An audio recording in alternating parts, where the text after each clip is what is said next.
Like, subscribe and press the bell icon for more videos from PHN Learn. For more videos, download our app from the Play Store. In this session, we are going to learn about the keys. Now, what is this keys? Now, basically, plays a very important role in your database and especially your relational database system, because key is a concept of your SQL programming language. Okay. Now, this key identify your rows or tuples properly in a particular manner. This key plays a very important vital role in your database. Okay, again, now I just said the word tuple. Tuple is what in your database management, the table, you do have certain rows over there, right? 1, 2, 3, 4. You have rows in which your data is being stored. So in programming language and database management language, if you see, these rows are nothing but your tuples. And the columns is same, one and the same, columns only. We say it column only, but the rows are said as tuples. Okay, this is the basic difference between tuple. What do you understand by tuple basically? Okay, now if we come back to key is what? This key are basically bifurcated into various different types like primary key, foreign key, candidate key and super key. These are the type of keys. Now if we consider primary key, now what is primary key? When you are creating your table, now that you have created your database, now you will create a table, right? While creating table, you need to specify certain keys to a certain parameters over there. Means let's say we have a table. Okay, we have a table of employee. Okay, now in this table I have employee ID, employee name, employee address, passport number, license number. That's it. These are the parameters I have. Okay. Now, employee ID is what? It is a unique key. Means I want that employee ID. The moment I'm storing the data one by one, that employee ID should get incremented. Just like this, your serial number. In serial number, what happens? 1, 2, 3, 4, 5, 6. In Excel sheet, we what do? We do the serial number over there, and 1, 2, 3, 4. Likewise, we store the values, right? In database also there have values, like there have IDs 1, 2, 3, 4 or 0, 1, 0, 2, 0, 3. So these are your ID number. In companies what happens, you have the biometric punching over there. So each and every employee has its own specific ID. Right, has its own specific, like in student, you do in your class, you do have your roll number, and your roll number is unique for you. 1, 2, 3, 4, 5, 6, 7, it's like that you have your roll number, right? Similarly in ID also. So in conclusion, in your database, if you want a parameter, your ID to be auto incremented. Like, let's say in the previous month I have updated the database and I have entered the employee data over there. And that employee data ID was 4. Now again in the next month, my second employee is there. Now I want to add the details of this employee in my database. But now there is a time gap of 1 month. It may happen that I have forgotten the ID of the previous employee. Then what will be the ID of this employee? At this time, if it is auto increment, now automatically the moment you are storing the data over there, the database will judge, yes, this is the 4 number ID. Now if I am now auto increment means what? 1 plus. So now the ID will be 5. So now automatically data will store the employee number over there, right? So if you want such type of thing to get auto incremented over there, you don't want to remember it, then you need to use primary key. While creating the database, you need to specify the employee ID as primary key. The parameters, the specification of this primary key will be only one in your whole table. Primary key can be only one in your table. Okay. Now the second point is it should not be null basically. The primary key cannot be null. These are the 2 parameters. And third is you can only have one column, one parameter as your primary key in your entire table. You cannot have the license number and the employee ID both as a primary key. You can only have one parameter as your primary key. Okay, so this is how your primary key is specified. These are the features of your primary key. This was complete about your primary key.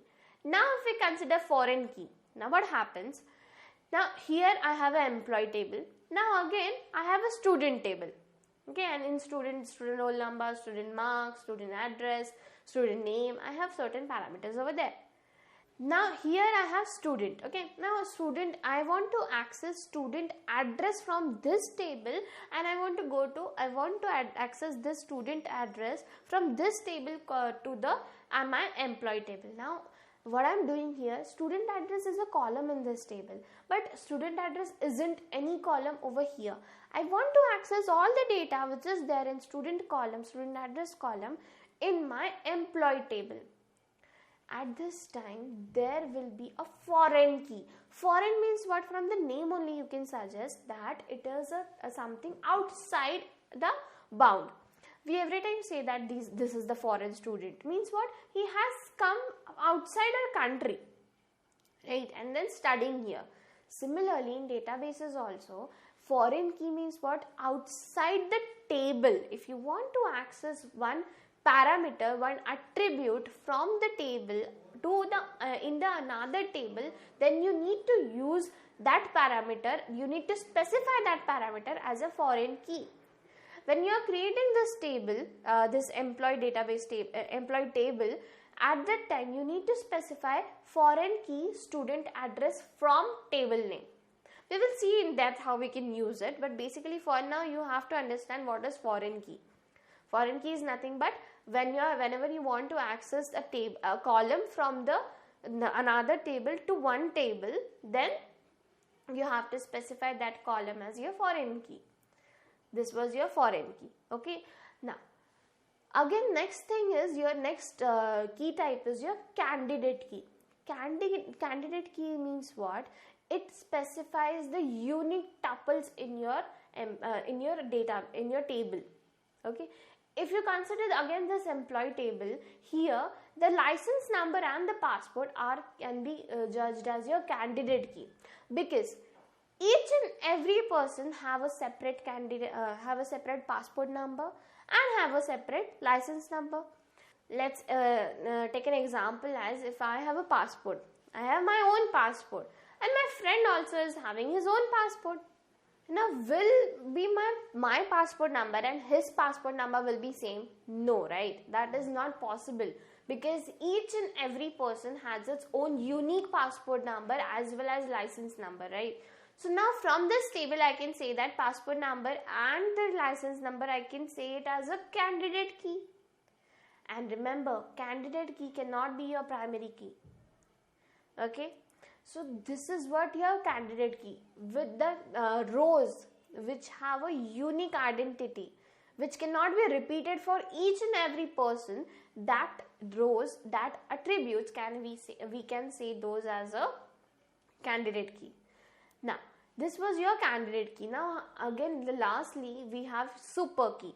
Now super key is nothing but the superset of your candidate key. Super key also is nothing your unique tuples which we say in super key. Okay, all the attributes which have the same which have the unique unique identity, unique number, then you can also call them as a super key.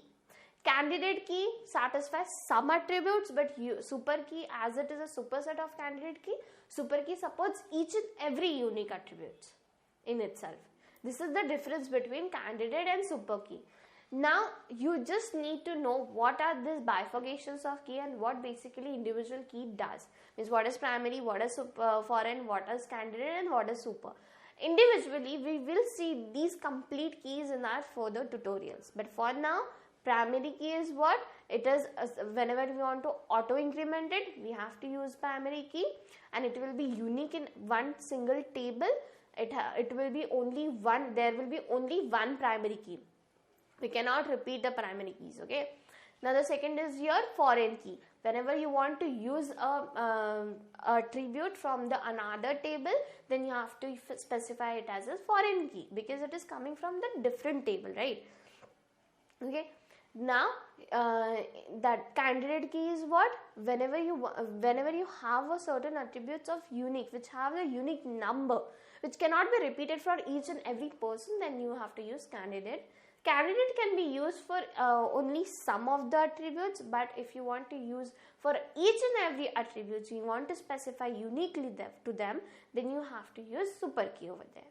Super key can be used for each and every multiple attributes. Okay, so this was all about today's session. Hope you have understood the concept of keys. So for now, thank you and goodbye. For more videos, download our app from the Play Store.